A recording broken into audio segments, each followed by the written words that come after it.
Hi friends, welcome to Rajesh blog. आमर आज पंचुक रे मूर्ज पड़ू देखु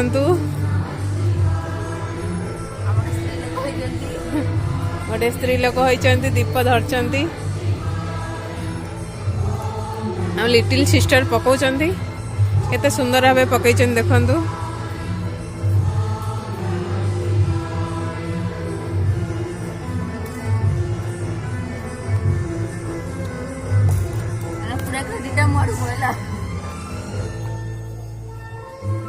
सैला परे भी आपन को देखेबी फुल भौणी मैंने केमती मूर्ज पकई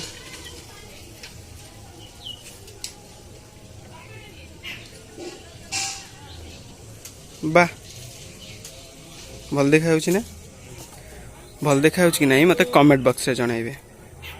हाँ चैनल को लाइक शेयर एंड सब्सक्राइब करिया को जमा भूलिबेनी।